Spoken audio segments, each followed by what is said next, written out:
And again, hello and welcome to everybody who's present here today to celebrate National Indigenous Peoples Day with us. My name is Nathika, and I'm the education programmer here at the BC Nonprofit Housing Association. And it's my honor to be your host for the day. Before we do begin, I would like to acknowledge that we are gathered on the traditional, ancestral, and unceded Coast Salish territories of the Squamish, Tsleil-Waututh, and Musqueam peoples. Our work does take place throughout over the ancestral lands of over 198 distinct First Nations. We recognize the enduring presence and resilience of Indigenous peoples in these lands and express our gratitude for the opportunity to live, learn, and work here. We pay our respects to the elders past and present and extend that respect to all Indigenous peoples joining us today. And of course, the guest of honor, we have the distinct pleasure of hosting Mary Teegee, who is a visionary advocate for Indigenous rights and is the executive director at Sakani Family Services. Mary is not only a transformative leader who has dedicated her life to uplifting Indigenous communities, but she is also the producer of the powerful documentary For Love.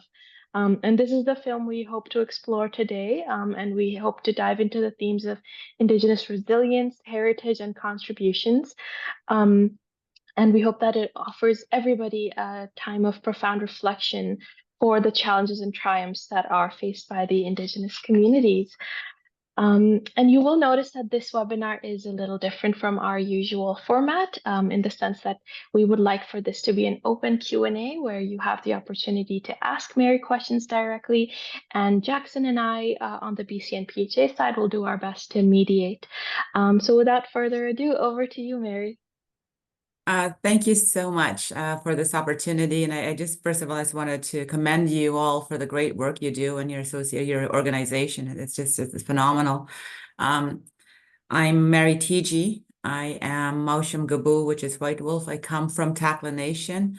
I am Lach Gabu clan, which is Wolf clan, and I come from the House of Negyep. That's who I am. What I do is I'm the Executive Director of Child and Family Services for Sakani Family Services. I am also the chair of the Indigenous Child and Family Services Directors Forum British Columbia, and that is 24 of the Indigenous Child and Family agencies across BC. I also represent British Columbia on the National Advisory Committee for Child and Family Service Long-Term Reform, and I represent British Columbia on the First Nations Caring Society, where, of course, none other than the amazing Dr. Cindy Blackstock is our executive director. So I'm also the president of the BC Aboriginal Child Care Society. So a lot of things that I've been doing really comes from a place of, empowering and uplifting and really advocating for the rights of our people. But more than that, I always think of it as it's everything that I do really comes from a place where we have the obligation to ensure that all our children and those not yet born have the ability to live up to their full potential as Indigenous children, which kind of leads me to the film. And again, I guess I first of all, I must recognize this day, Indigenous Peoples Day, hard-fought battle to get to where we're at, to even get a day recognized. And it's always something that I don't take for granted, nor do I take it lightly. I think about even when I was growing up, just the racism that I faced in school, in work. I worked in government for a while, if you can believe that. But it was not good. So I think about although racism still exists, it's something that we could actually talk about. It's still subversive in many places, but definitely, we've come away not a long ways, but we've come some ways in the country that we call Canada. So it's a great day. As I would say, it's a great day to be Indian. Every day is, but especially today. So I'm right now. I am in the unceded territory of the Lheidli T'enneh, coming to you. So I guess I'll just tell you, I guess, just a little bit how the film came to be and why we felt it was really important. So the movie For Love came from, and it's going to be a little bit of an explanation, so hold on. So as you know, well, you may not know, but Canada in 2006 and 2007, we charged Canada with discriminating against First Nations children. And when I say we, it is the First Nations Caring Society and the Assembly of First Nations. And we charged Canada with discriminating against Indigenous children because there was no prevention funding on reserve to keep children with their families. So I'll just give you an example. So I am the executive director of a child and family service agency here at Carrie County. And so I provide services to First Nations children on reserve and off reserve, children and families. And so that's what the MCFD does. So MCFD would receive money from Canada to provide services to Indigenous children regardless. But we as an agency would not receive prevention dollars. In fact, for 11 communities, I would only receive $17,000 for prevention. So we would make these great plans to prevent children going into care, but we didn't have the monies to do so. So I'll give you an example. So I had social workers, social work supervisor, managers, and I would have to pay them between $3 to $6 less an hour. And there would be no monies for additional any type of preventative activities. If you said, okay, well, this parent needs to access parenting skills, we didn't even have parenting skills courses or anything, especially in community. And so we took the Canada to court in 2000. Well, we started sort of the work in 2005, 2006. And then in 2016, Canada, the Canadian Human Rights Tribunal found Canada to be discriminatory against First Nations children. It's the first time in first world history where the sitting government was actually charged by the citizens for a human rights issue, and the citizens won. And of course, in this instance, the citizens were First Nations children. So that led to us going to court. For example, right after we had won, the sitting government, which was Trudeau, appealed the decision. Now, when they appealed that decision, it was really important for us to actually, we had to go back to court, because what Canadians don't understand is if we hadn't gone back to court, precedent would have been set for all Canadians. And in fact, Canada would not have had any type of human rights, because Canada had recognized that there was discrimination. However, said, well, there was discrimination against these children, but it's really not going to impact Treasury Board that much, nor is it going to impact policies. So if there's no remedies, there is no human right. So we had no recourse but to take Canada back to court that second time. The Canadian Human Rights Tribunal found again in our favor. In fact, there has been 41 non-compliance orders across over all these years, in the last 10 years, and we've won on every order, whether or not it be at the tribunal or at the federal courts. So what happened then is that Canada was ordered to provide prevention monies at actual cost. You could imagine it was a day where I started crying, because I never thought that we would ever get to that day, or never mind that it would be at actual cost.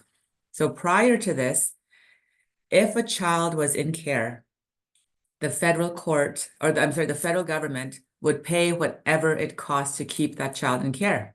20,000, 30, 40, 60,000 a year. It didn't matter. We would just bill them and they would give us. However, if a child was, we were trying to prevent, there was, like, as I said, there was not really limited or negligible money. So the tribunal courts ordered Canada to actually pay prevention at actual cost. Hugely important. And so that prevention, which we never had an opportunity in British Columbia, Canada never had that, none of our nations. One of the things what we had talked about is how did we at Carrie County provide prevention even though we didn't have any money?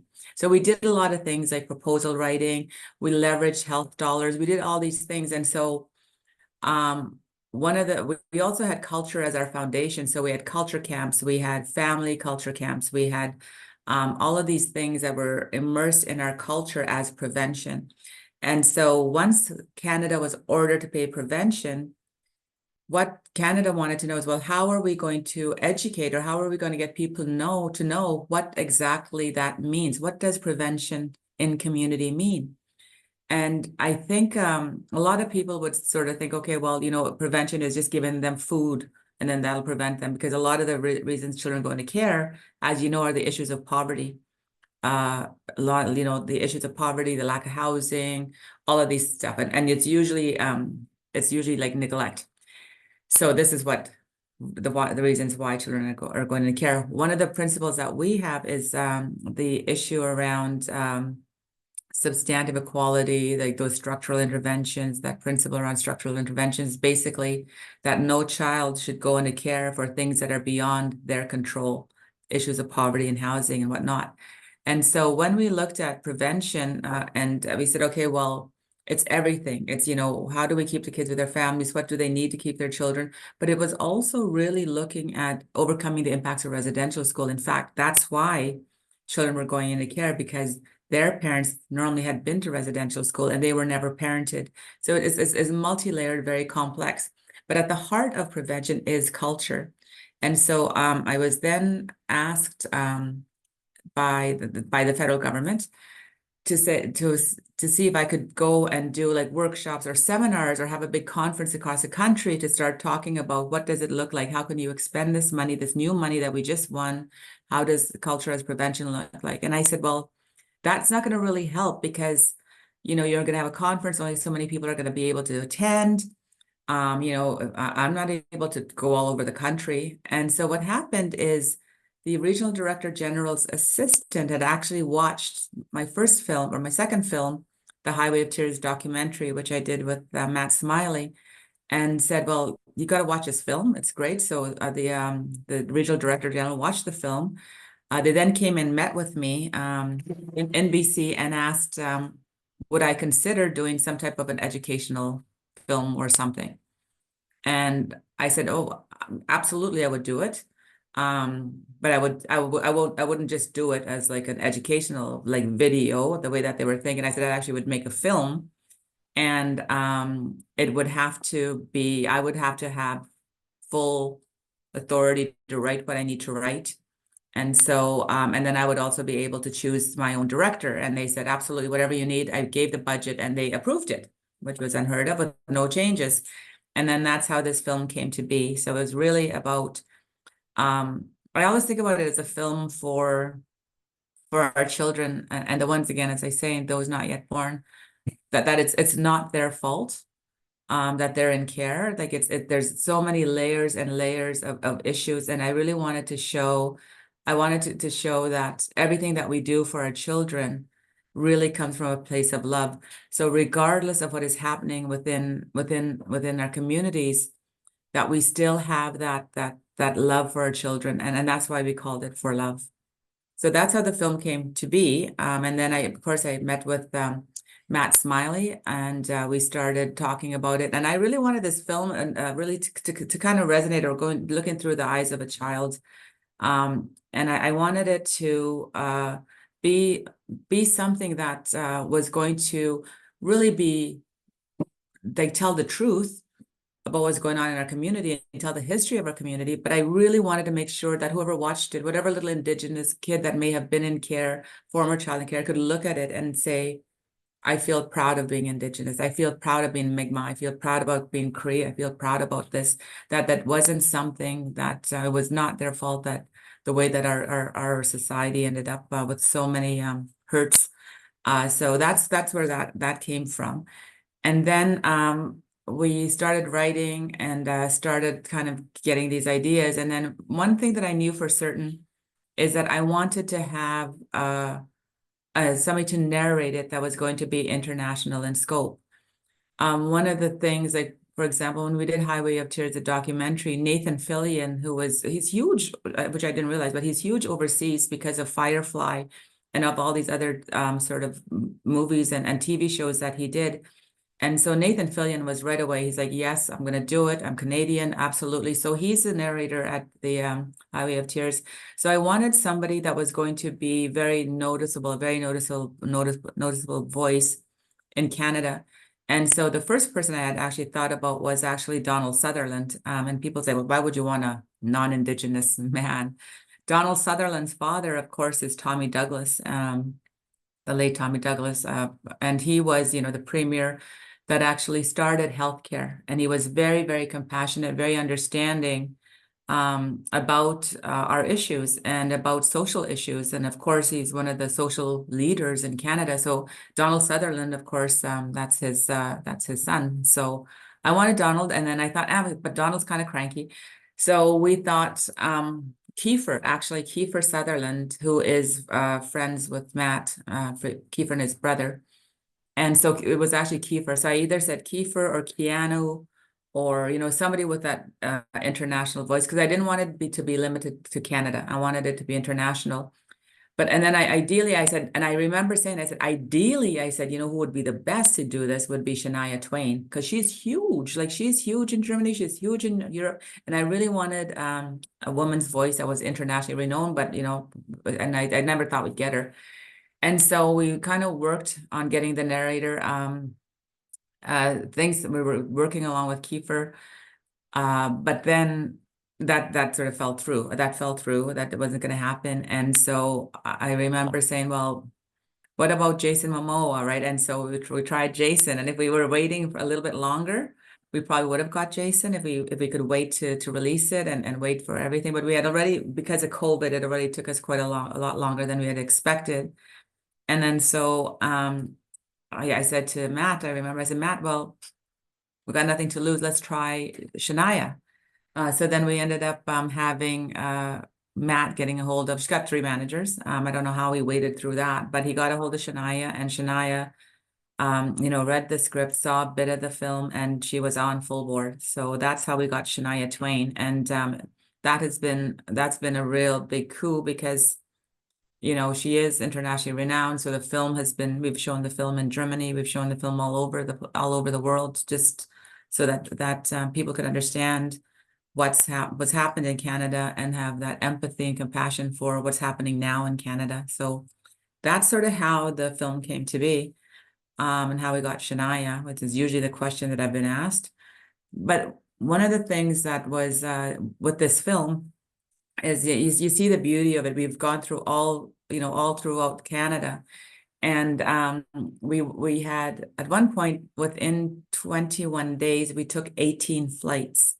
It was crazy, because you're going up to northern Ontario, it was 3 or 4 little jumper planes. Going up to Nunavut, it was however many different planes, and it was quite the ordeal. And so what happened is that we were actually in Nunavut in February, and I don't even know how the schedule ended up, but we were in the coldest time of the year.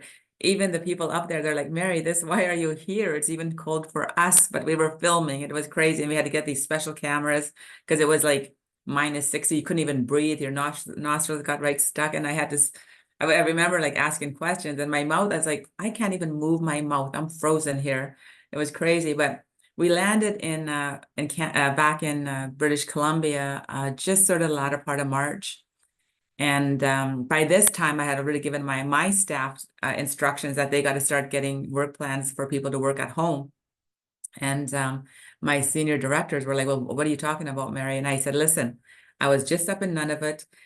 They have all types of international news. I'm seeing what's happening in Italy. I'm seeing what's happening in the rest of the world, and they're shutting, offices down. This is what's going to happen. They're like, oh, no, it won't happen. And sure enough, that's what happened.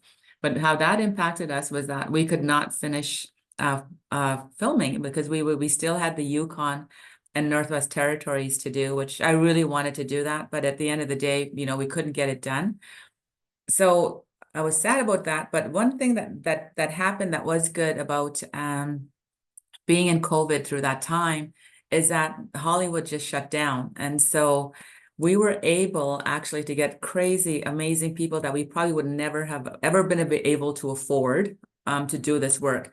So you'll look on the credits. So there's there's Karen Baker Landers, Peter Straub, and they are actually Oscar-winning sound people. They've won, for one of their Oscars was for Skyfall, for example. So they're the best sound people in the industry.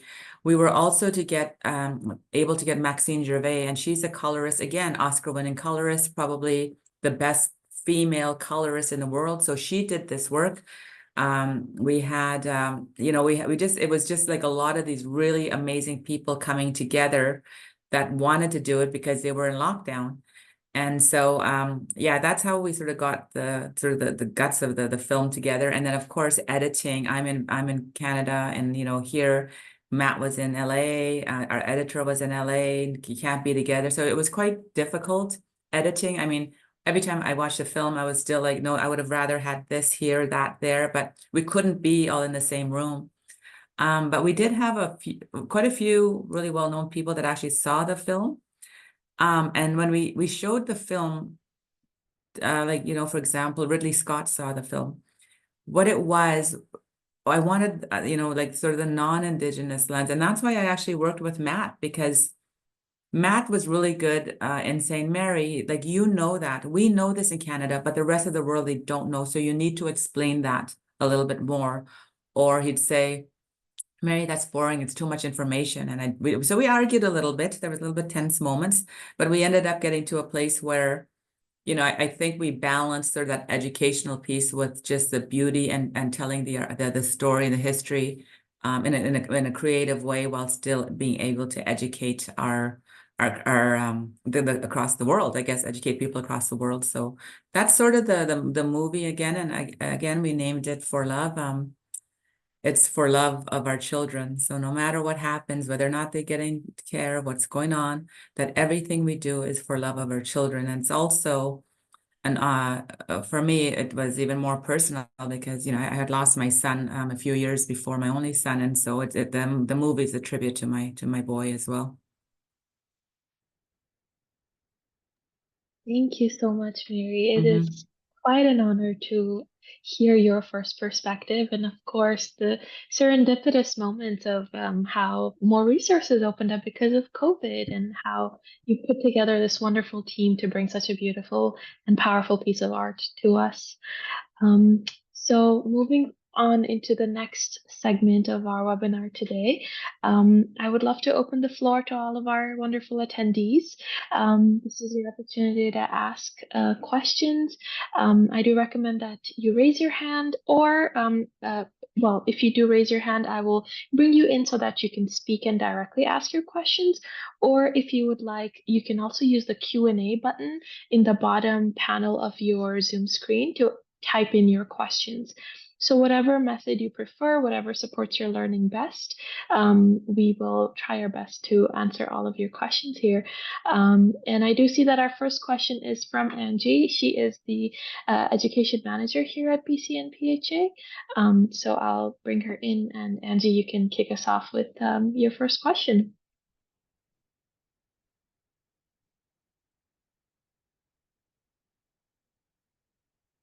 Hi, Mary. Sorry, it takes a moment to transition. Thank you so much for joining us today and for all of what you just shared and for your film. I found it so beautiful. It really spoke to my heart, and I just took a lot away from it. I found in particular the story of the siblings that came together in the home that your organization kind of helped them find. That was just like an incredible example of like the way that grassroots housing can be supportive. So thank you. My question is a little housing focused though, because that's who we are. So the social housing system is not as institutionalized as other essential services like healthcare or education. A lot of the action in the social housing space like happens at the grassroots community level, and it's kind of like what happens there gets shared across the network, and that's how we learn from one another. I noticed that the film ends with a bit of a call for more funding to communities, which is an important call that needs to continue to be said, as well as like a real call to remove top-down solutions and look at like ways to foster bottom-up solutions in community. If you had a specific call to the social housing sector, though, would you? Do you have a call to our sector that is kind of how we can progress and be more supportive? I think like since the film was released, you have to remember it was released on the first National Day of Truth and Reconciliation, remember? It's important to know what happened the day before when it comes to housing.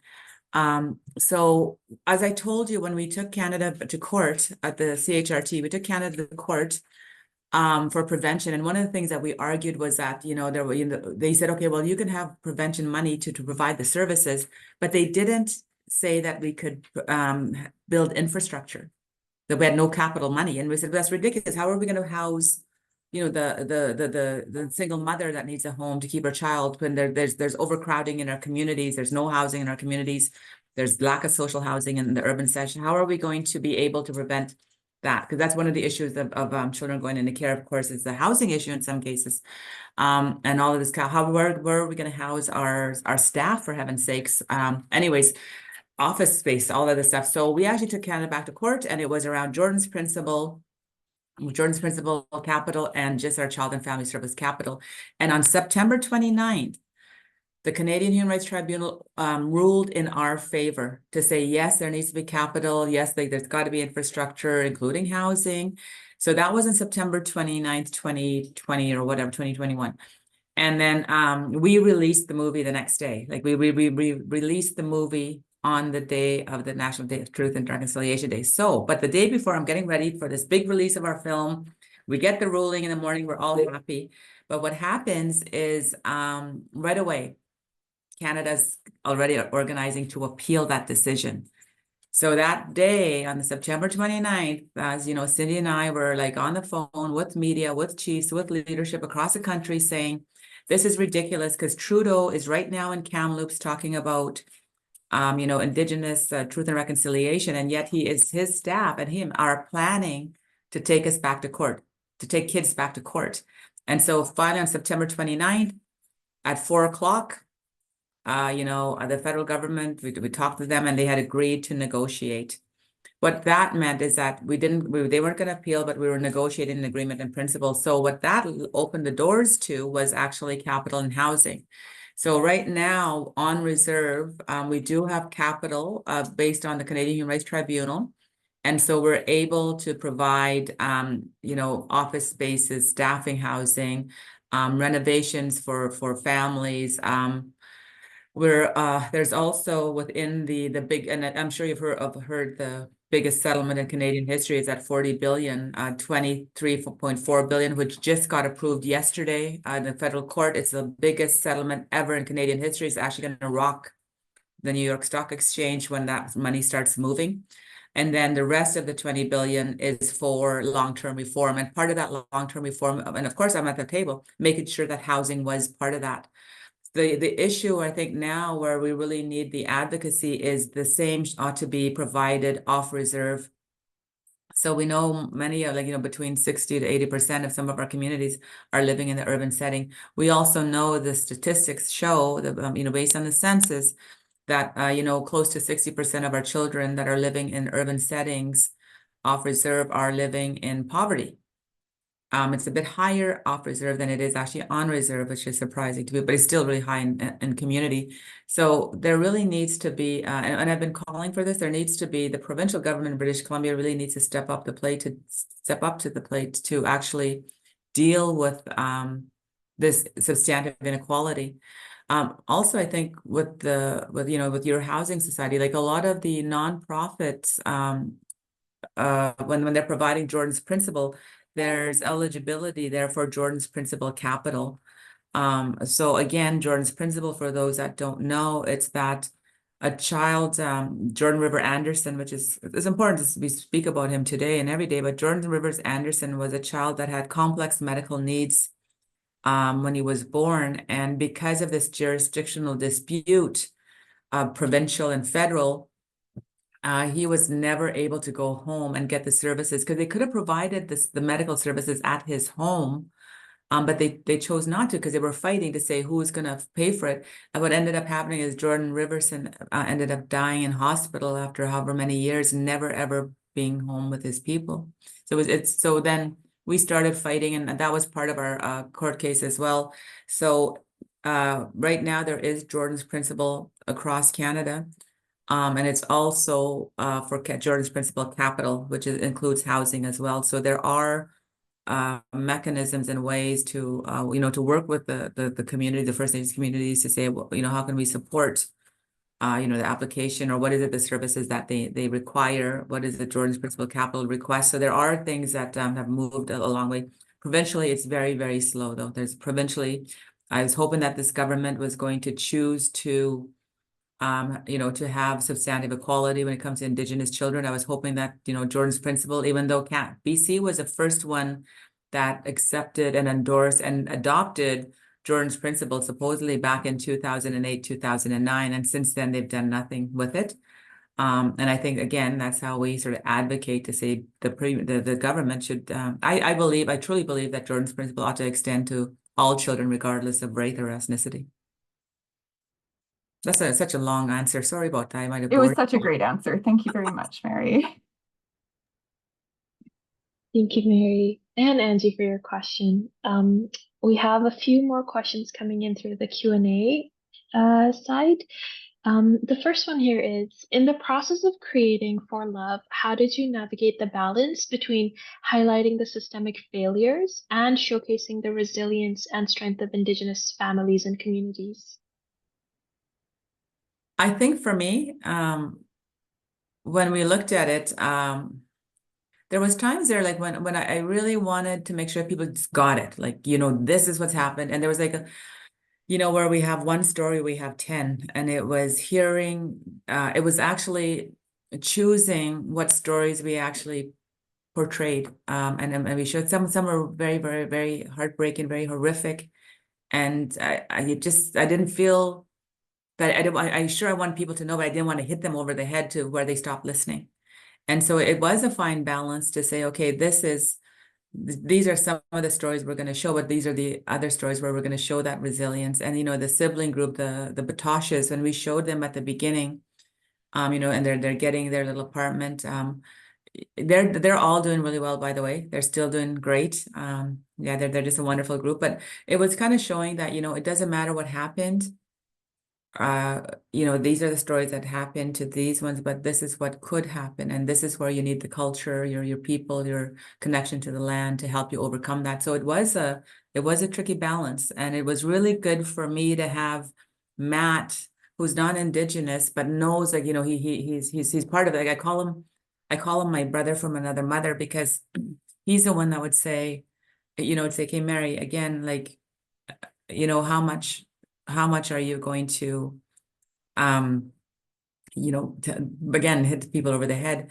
And when we had those test audiences, we did the test audiences in LA, a lot of them would say, well, that story doesn't resonate, or that story is too much, or that story. So, it was kind of balancing all that. And at the end of the day, I made as I should be, made the ultimate decision, because it's my people, my story. So it was really respectful. I listened to everybody, and then finally made the decision as to which stories would stay in, which one would go out, and how we did that balance. It was difficult though.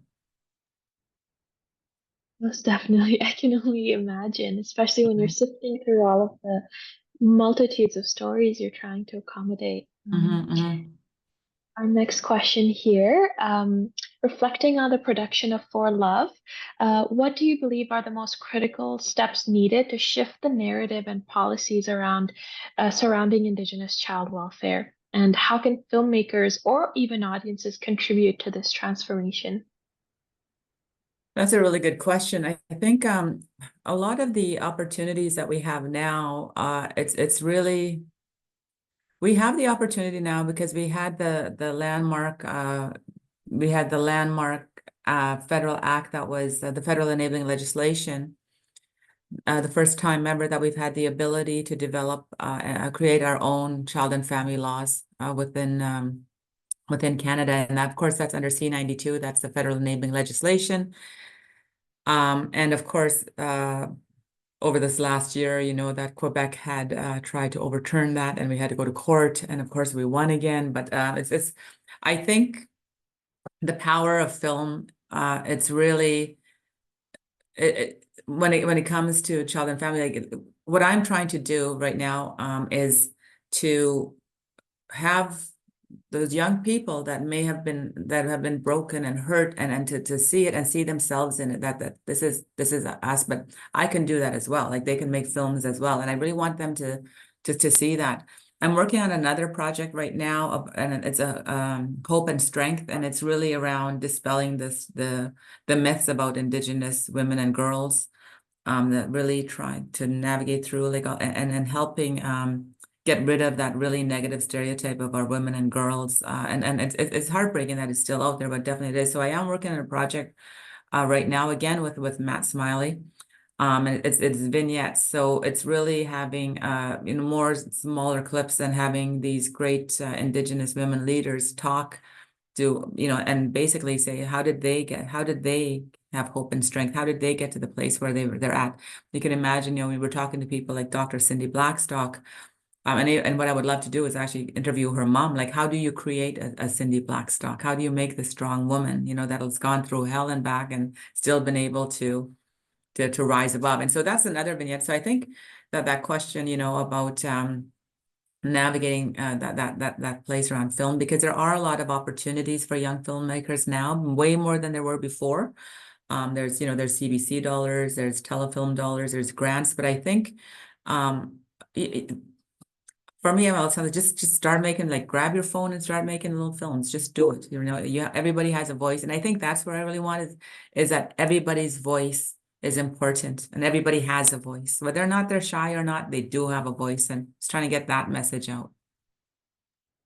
And I think I speak on behalf of all of us. Whatever new forms of videos or content you have very loyal followers and supporters right here who will be watching and viewing and advocating for them. So I'm sure we can also share more of those links with the rest of our attendees later after the webinar is over.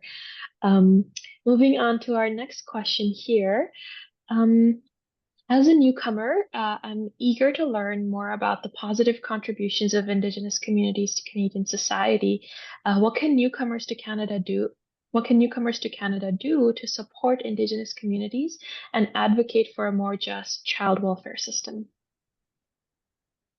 I think, like, if you go onto the IamAwitness.com, and that's a First Nations Caring Society, that's our website.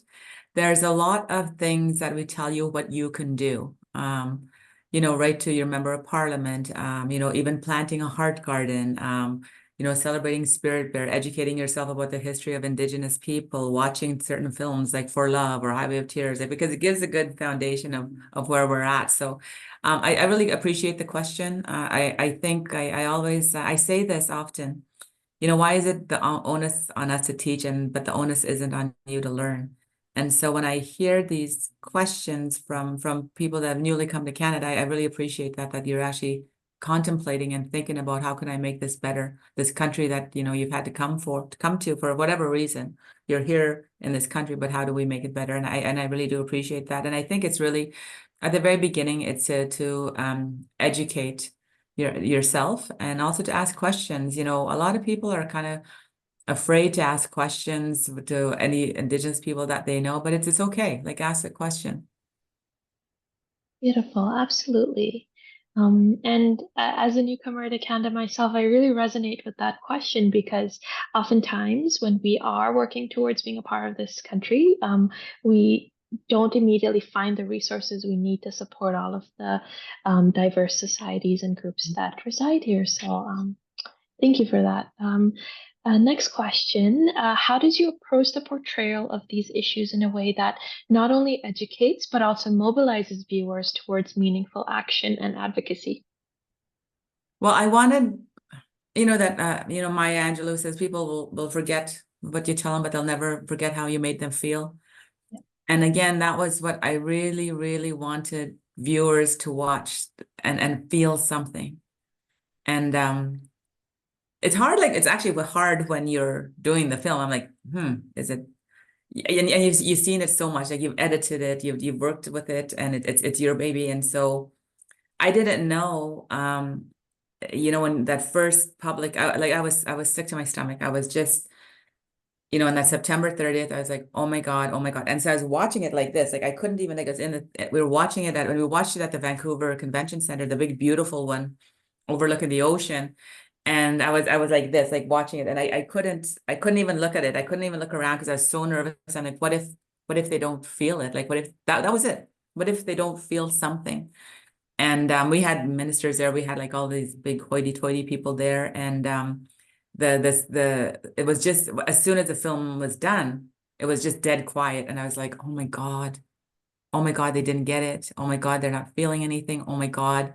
It was just dead quiet, and I couldn't look. And I looked at Matt because he was there with me, and I thought, shit, what the heck, we flopped, like, and then it was just dead quiet, and then people started clapping, and then it was just this big roar, and I looked around, and people, like, were crying and had tears in their eyes. So that's the feeling that I wanted them, is that we need to do something. We have to do something to make this world better. We still have the highest rates of children in care. We still have substantive inequality across Canada. Like there's still are kids that are dying from the opioid crisis. We have a youth center here that and I love that our youth center here that we started we actually opened the youth center, the one that's here in Prince George, through the pandemic. And it's called Skyzea, which means Children of Chief's House. And it's really unique. It's only one of its kind. It's here in the north. It's low barrier. So any youth can access it, our Indigenous youth, and most of them, I would say, we were like looking at some of the numbers, about up to 70% of them are former children in care. And so we can't lose sight of that. So, just that understanding, like when you see, like, because the opioid crisis, we know the homeless is across Canada, everywhere.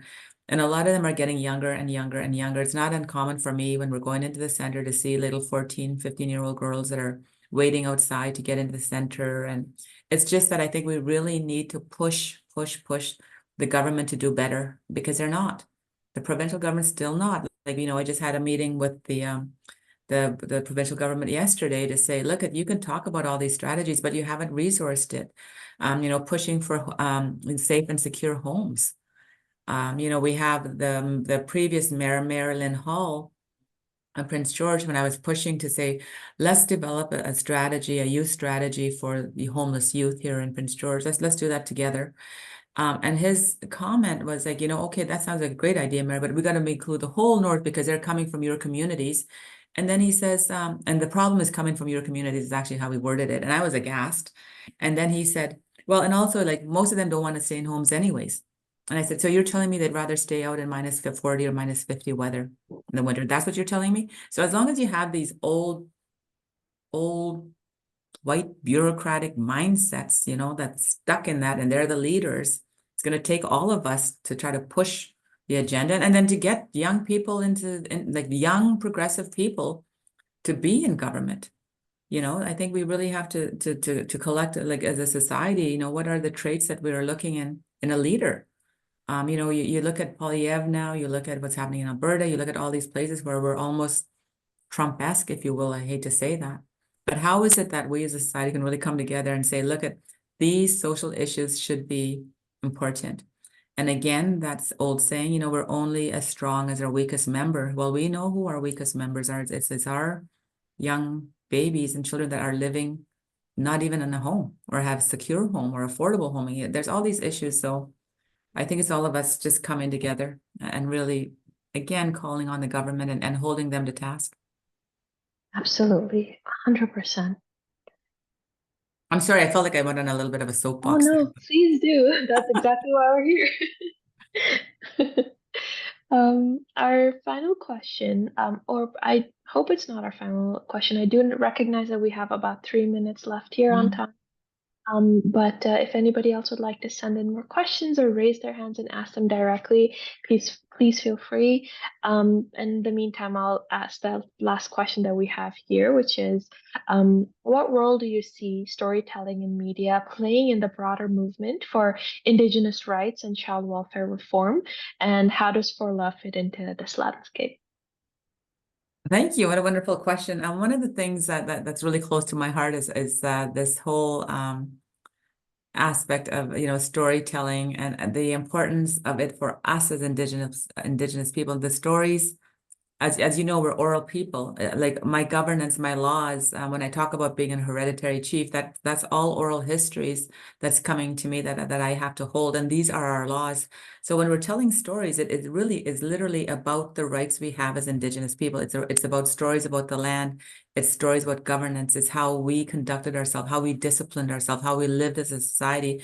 So that importance of the storytelling when it comes to for our young people to understand, it's so important because that's how we were taught. That's how I was taught. That's how, I was blessed because both my parents didn't go to residential school. My mother was born under a tree, never spoke English until she was a lot older. My father as well, they both didn't go to residential school. So I think that's where, that traditional cultural way of being, I make a joke with the young people. I said, well, I could go out, shoot a moose, clean, gut it, make moose hide, make my own moccasins, and still have time for a manicure.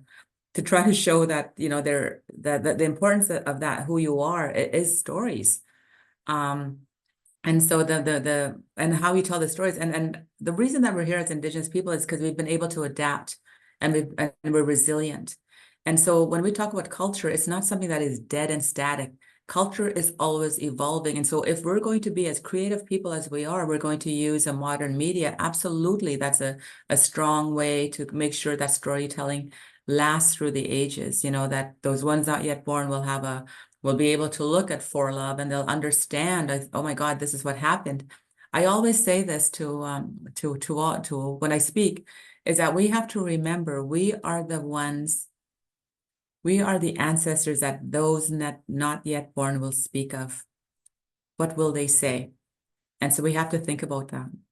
You know, long after we're gone, they're going to say, you know, about 100 years ago, there was a BC nonprofit housing association that helped our people find safe and affordable housing. You know, there was Jackson that helped in this. You know, that we are the living embodiment of history. And what is it that they're going to write about us? What are they going to film of us? What are they going to say? And I always think about that. And I think that's where the strength in media, in film and media is. Amazing. And again, thank you so much for diving deep into these questions with us, Mary. We are on time and just being cognizant of that. Again, I just wanted to thank everybody here. And if you haven't already watched For Love, I highly recommend. Please go to Netflix and view it. And yes, the only thought I suppose I should leave us here with is a quote from the movie, which is that we all come from love. We just tend to forget sometimes. So I will leave that with you, everyone. And again, Mary, thank you so much for sharing your time, your expertise, and your lived experience with us. And we hope that we continue to carry on the message that For Love has presented to all of us, and that we continue in our allyship on this beautiful day. So thanks again, everyone. Have a wonderful weekend. Take care. Bye. Thank you.